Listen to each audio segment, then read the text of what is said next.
हाफिज जो था हाँ। उसने पुलवामा की घटना की, पहलगाम की घटना उसी ने की, उनको छोड़ा।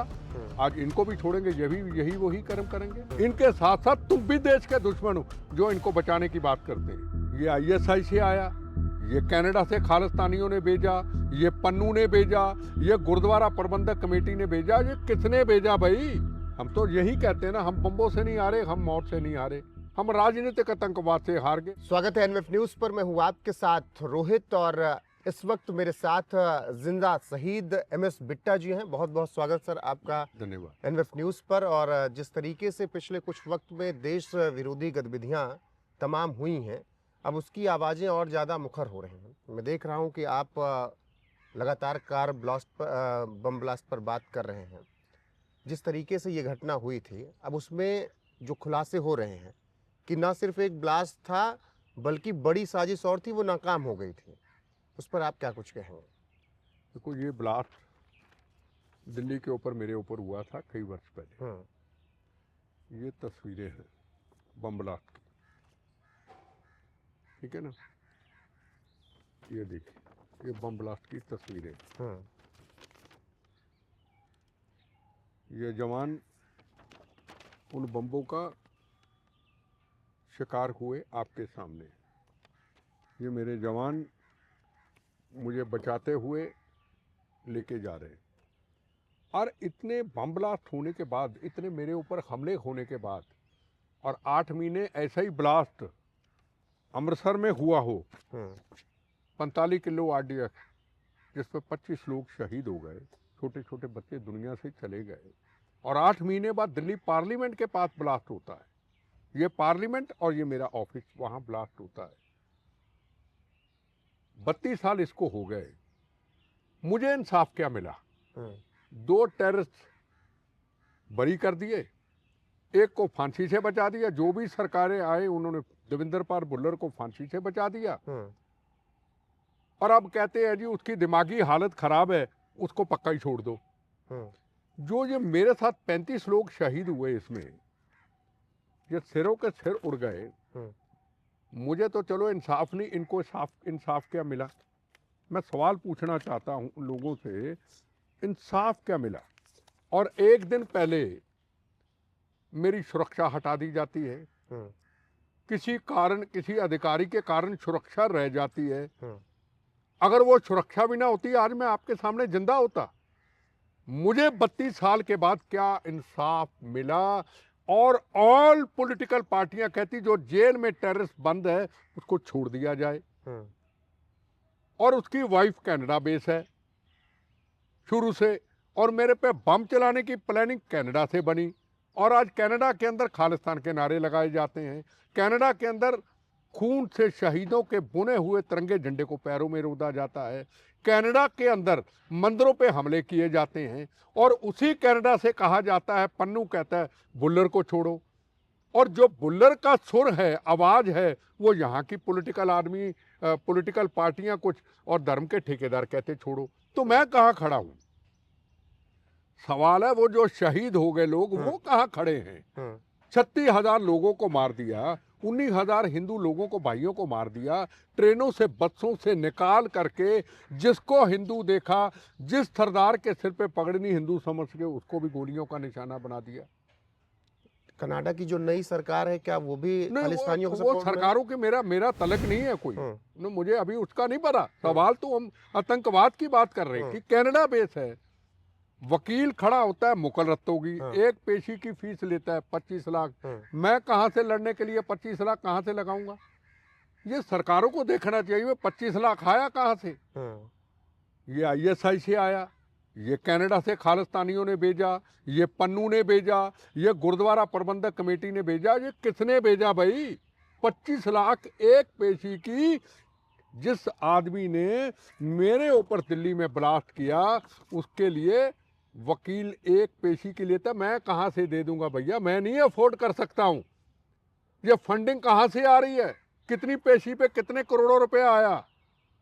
50, 60, 70 करोड़ तो लग गया होगा, 100 करोड़ तो लग गया होगा एक टेररिस्ट को बचाने के लिए। ये कौन सी सोच है जो आतंकवादी को बचा रही है? ये तो सरकारों को देखना है, ये पत्रकारी को ढूंढना है इस चीज को। मैं तो आपके सामने तस्वीर रख सकता हूं ना। हम तो यही कहते हैं ना, हम बम्बों से नहीं आ रहे, हम मौत से नहीं आ रहे।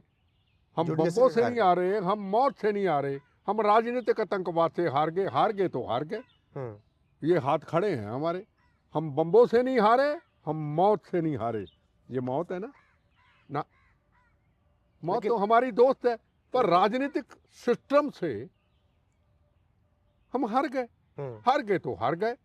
आप मान रहे हैं कि सरकार भले बदल गई, सिस्टम नहीं बदला अभी तो तक यार इस वो देश मैं का? किसी सरकारों की बात नहीं कर रहा, मैं तो एक सिस्टम की बात कर रहा हूँ। सिस्टम बदला हम नहीं देश का? राजनीतिक आतंकवाद से हारे हैं। जो इनकी मदद करते हैं राजनीतिक लोग, हम उनसे हारे हैं।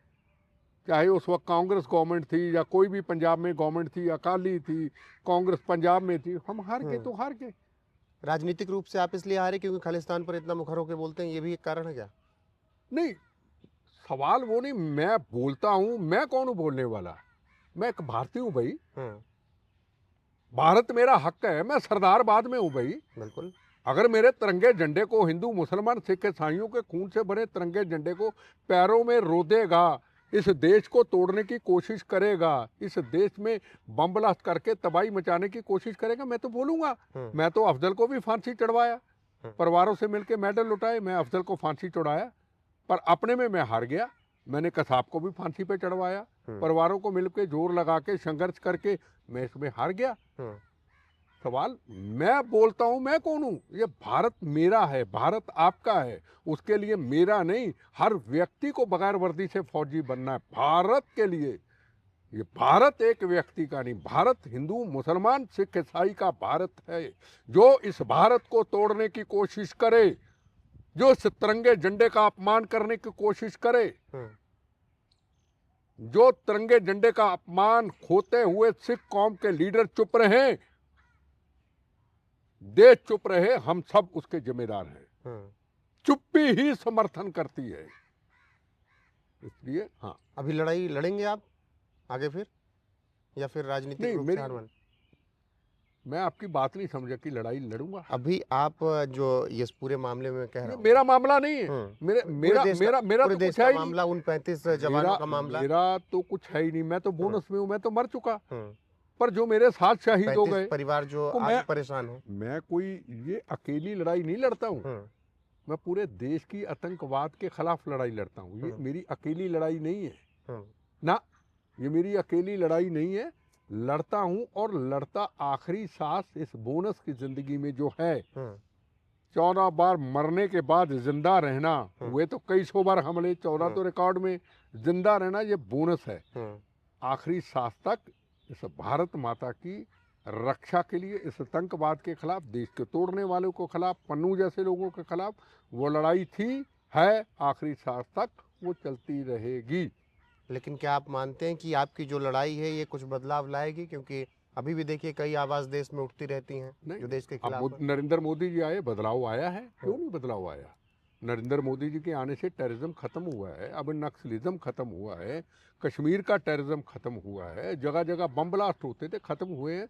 ये लड़ाई उससे थोड़ी अलग है। उन्होंने अपनी जो लड़ाई को रूप देना था दे के हिंदुस्तान को आतंकवाद से मुक्त किया है। पर रोज ये खालिस्तान के नारे, अगर इस आतंकवादियों को हम छोड़ते जाएंगे, रोज छोड़ते जाएंगे, तो फिर उनके हौसले तो बढ़ेंगे।